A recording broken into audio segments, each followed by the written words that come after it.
அமைச்சர் ரகுபதி செய்தியாளர்களை சந்தித்து வருகிறார். அந்த காட்சிகளை பார்க்கலாம். அதிமுகவினுடைய பொதுச் செயலாளர் எடப்பாடி பழனிசாமி அவர்கள் தமிழக அரசு ஏன் உச்சநீதிமன்றத்திலே டாஸ்மாக் வழக்கை வேறு மாநிலங்களுக்கு மாற்ற வேண்டும் என்று கேட்கிறது, உங்களுக்கு பயமா என்று கேட்டிருக்கிறார். எங்களுக்கு மடியிலே கனமும் இல்லை, வழியிலே பயமும் இல்லை. எங்களுடைய கவுண்டரை அவர் ஒழுங்காக படித்து பார்க்கவில்லை, எங்களுடைய கோரிக்கையை அவர் பார்க்கவில்லை. இன்றைக்கு உயர்நீதிமன்றத்தில் இருக்கக்கூடிய வழக்குகள், அதுபோல மற்ற வழக்குகள் எல்லாம் டாஸ்மாகை பொறுத்தவரைக்கும் இருக்கிற வழக்குகள் உச்ச நீதிமன்றத்தால் விசாரிக்கப்பட வேண்டும். உச்ச நீதிமன்றத்திலே எல்லா வழக்குகளையும் சேர்த்து ஒன்றாக விசாரியுங்கள் என்றுதான் நாங்கள் கேட்டிருக்கிறோமே தவிர வேறு மாநிலத்துக்கு சென்று எங்களுடைய வழக்கை விசாரிக்க வேண்டும் என்று கேட்கவில்லை. ஆனால் அதிமுகவினுடைய பொதுச் செயலாளராக இருந்த புரட்சித் தலைவர் அந்த அவர்களுடைய வழக்கை அன்றைக்கு வேறு மாநிலத்தில் விசாரிக்க வேண்டும், தமிழ்நாட்டில் விசாரித்தால் சரியாக இருக்காது என்று வேறு மாநிலத்துக்கு மாற்றப்பட்டது. ஆனால் நாங்கள் வேறு மாநிலத்துக்கு மாற்ற வேண்டும் என்று அந்த வழக்கை பற்றி கேட்கவே இல்லை. நாங்கள் எங்களுடைய கோரிக்கை உச்ச நீதிமன்றம் விசாரிக்க வேண்டும் என்பதுதான். அதை அவர் சரியாக புரிந்து கொள்ளவில்லை, புரிதல் இல்லை என்பதை தெரிவித்துக் கொள்கிறோம். அடுத்ததாக டாஸ்மாகை பற்றி அங்கே இருந்த ரைடு, அது 2016-21 ஆண்டுக்கான பல்வேறு குற்றச்சாட்டுகளுடைய அடிப்படையிலேயும் அதை தொடர்ந்து சில இதுவரையும் அவர்கள் சொல்லி எங்களிடத்திலே அன்றைக்கு டாஸ்மாகிலே திடீரென்று ரைடு நடத்தினார்கள்.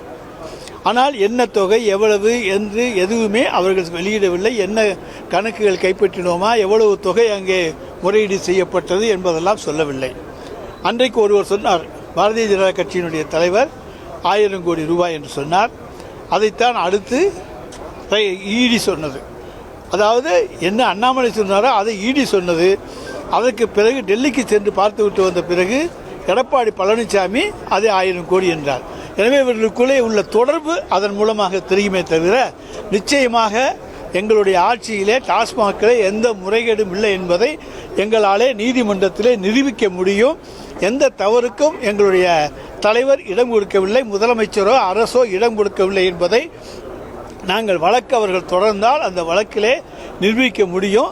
அந்த வழக்கு உச்ச நீதிமன்றத்திலே விசாரிக்கப்பட வேண்டும் என்ற கோரிக்கையைத்தான் நாங்கள் அங்கே முன்வைத்தோம் என்பதை தெரிவித்துக் கொள்ள கடமைப்பட்டிருக்கின்றேன்.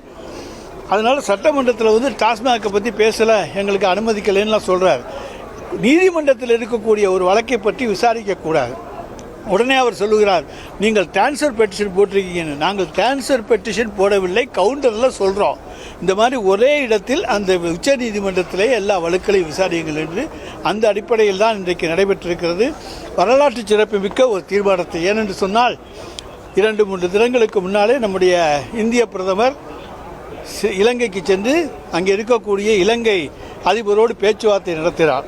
அதிலே அவர்கள் சொல்வது என்னவென்று சொன்னால், இந்தியாவில் நீல பொருளாதாரம் நாட்டின் வளர்ச்சிக்கு கணிசமான பங்கை வகிக்கும். எனவே அந்த நீல பொருளாதாரத்தை முன்னேற்றுவதற்காக இந்த பயணம் உறுதுணையாக இருக்கும் என்றெல்லாம் அன்று சொல்லிவிட்டு அங்கே போய் நம்முடைய மீனவர்களை பற்றி எந்த விதமான பேச்சும் பேசவில்லை, கச்சத்தீவை பற்றி பேசவில்லை. அதை பற்றி மாண்புமிகு தமிழ்நாடு முதலமைச்சர் அதற்கு அவர் செல்வதற்கு முன்னாலேயே முன்கூட்டியே மீனவர் பிரச்சனையை நீங்கள் பேசி அவர்களுக்கு ஒரு தீர்வு காண வேண்டும் என்று கேட்டார். அந்த தீர்வு காணப்படவில்லை. அடுத்ததாக அங்கே இருக்கக்கூடிய இதை பற்றி பார்த்தோமேயானால், பெரும்பாலான படகுகள் விடுவிக்கப்பட்டது அல்லது நம்முடைய மீனவர்கள் விடுவிக்கப்பட்டார்கள் என்று சொன்னால் அவர்கள் நீதிமன்றத்திலே சென்று வழக்கு நடத்தி தண்டனை அனுபவித்து திரும்பி இருக்கிறார்கள். கடந்த 2014 இருந்து நாம் பார்த்தோமேயானால் 2011 2025 ஆண்டு வரை சம்பவங்களாக எடுத்துக்கொண்டால், அரசுக்கு தெரிந்த சம்பவங்களாக எடுத்துக்கொண்டோமையானால் 332 சம்பவங்கள். அதில் கைது செய்யப்பட்ட மீனவர்களுடைய எண்ணிக்கை 3684, கைப்பற்றப்பட்ட படகுகளுடைய எண்ணிக்கை 613. எங்களுக்கு கிடைத்த புள்ளி விவரங்கள்.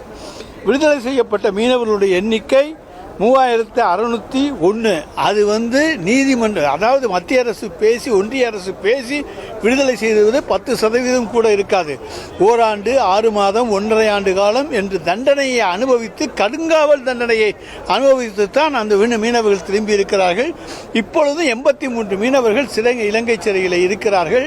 அதில் 11 பேரை விடுதலை செய்ய இருப்பதாக சொன்னார்களே தவிர தமிழக அரசு தொடர்ந்து இன்றைக்கு 27ஆம் தேதி அவர்கள் சொல்லியிருக்கிறார்கள், கடிதம் எழுதி கொண்டிருக்கிறோம், மீட்பு படகுகளை அனுப்புவதற்கு தயாராக இருக்கிறோம் என்று சொல்லியும் இன்னும் எந்த விதமான பதிலும் கிடைக்கவில்லை.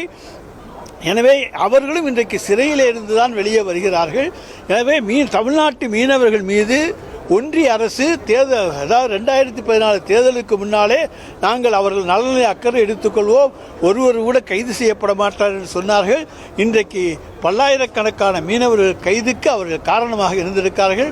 அவர்கள் வாழ்வாதாரம் பாதிக்கப்படக்கூடாது என்பதற்காக எங்களுடைய முதலமைச்சர் தமிழக அரசினுடைய நிதியிலே இருந்து ஏறக்குறைய 576 கோடி ரூபாய் அளவுக்கு இன்றைக்கு மீனவர்களுடைய நலன் காப்பதற்கான திட்டங்கள், அவர்களுடைய மீன்பிடி தொழில் செழிப்பதற்கான திட்டங்கள், ஆழ்கடலிலே சென்று மீன்பிடிப்பதற்கான வழிவகைகளை இன்றைக்கு சட்டமன்றத்திலே அறிவித்திருக்கிறார்.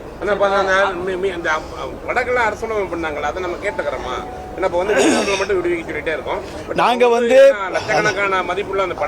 லட்சக்கணக்கான மதிப்புள்ள படகுகளை நாம் கேட்டுக்கொண்டிருக்கின்றோம், அவர்கள் தரவில்லை. எனவேதான் மாண்புமிகு தமிழ்நாடு முதலமைச்சர் அவர்கள் அங்கே ராமேஸ்வரத்திலிருந்து மீண்டும் வந்த மீனவர்களுக்கெல்லாம் 5 லட்சம் ரூபாய், யார் யாருடைய படகுகள்லாம் சேதமடைஞ்சால் அங்கே பறிமுதல் செய்யப்பட்டதோ அதற்கெல்லாம் நிதி உதவியை